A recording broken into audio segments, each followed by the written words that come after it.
The story of Greccio and the spirituality of interdependence.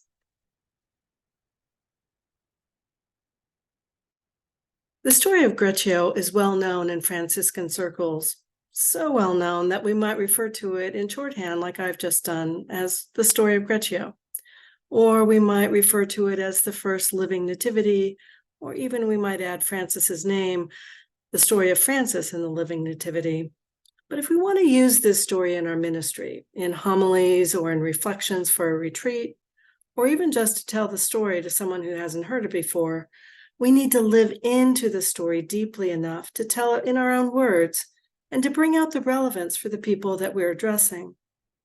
This was just my situation when I was invited to write an article about Greccio for the 800th anniversary in 2023. Now, I thought I knew the story already, but when I set out to prepare the article, my own appreciation of the story deepened.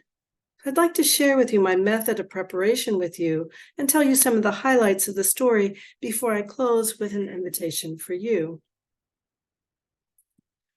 My preparation was threefold.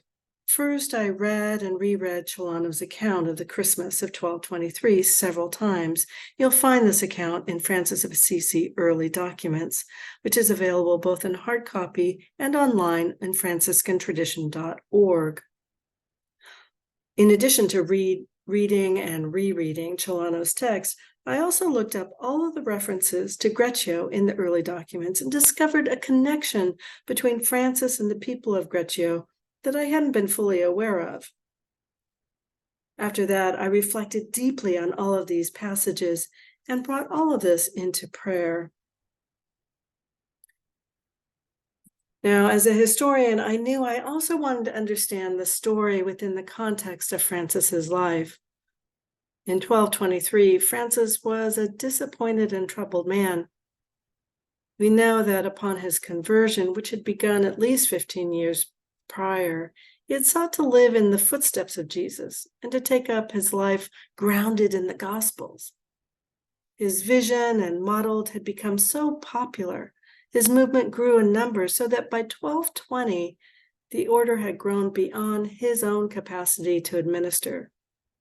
Francis, as we know, had many gifts, but administration was not one of them. My colleague Bill Short often says that Francis couldn't even organize lint in his pocket. He had resigned leadership of the order by 1220. Nevertheless, he'd continued to keep an eye on things, and in late November 1223, he had been in Rome to see the latest version of the rule confirmed by Pope Honorius III. This rule was really quite different than his own gospel vision of the order. In fact, this rule was a little bit more legalistic.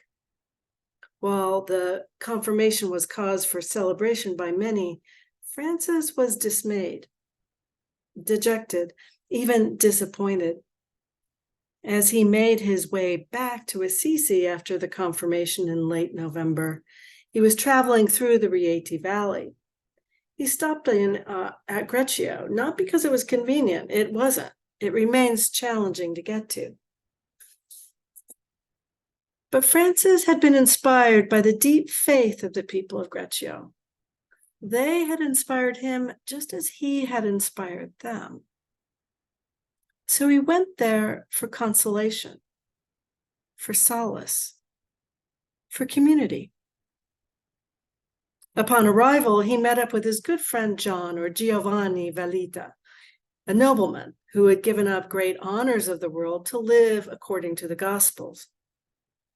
Giovanni, of course, had retained his great administrative skills, and as an aside, I just find it fascinating that Francis always found a way to have great friends who were noble and great administrative minds. Lady Jacoba is another one of these figures.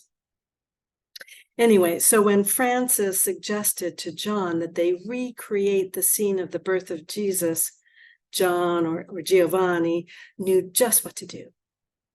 They would use his land. He would gather his friends and find all that was needed, the ox, the ass, the hay, the torches.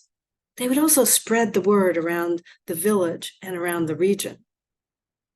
Giovanni's wife, Altacama, likely joined in getting the women to make arrangements, get the candles, get the blankets, perhaps even considering a newborn baby to play the central role. On Christmas Eve, all was ready, and people made their way to the appointed place, while the people of the town and the surrounding region, lay people, friars, all of them joined in. So effusive was the celebration. It was said that the night was lit up like day, delighting both man and beast.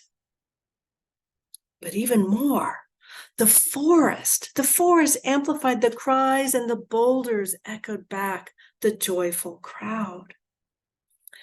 Thus, Christmas became a joy-filled celebration of deep interconnectedness, deep interdependence of all of creation, centered on the incarnation of the divine in the baby Jesus, who was there gurgling, cooing, nursing, God alive in our midst. This was how Francis soothed his troubled soul that Christmas of 1223. My hope, my wish, is that we may find the same joy of interdependence each and every day. Now I invite you to retell the story of Greccio in your own words. What are the elements you bring forward? Who are the participants that you highlight? And what is the purpose of the story in your spiritual retelling of it?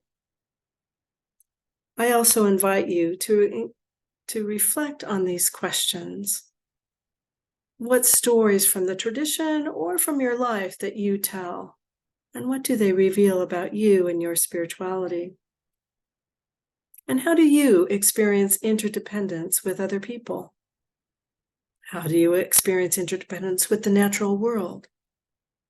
Is this something you try to cultivate intentionally, or do you experience resistance? Pace e bene. Thank you for listening.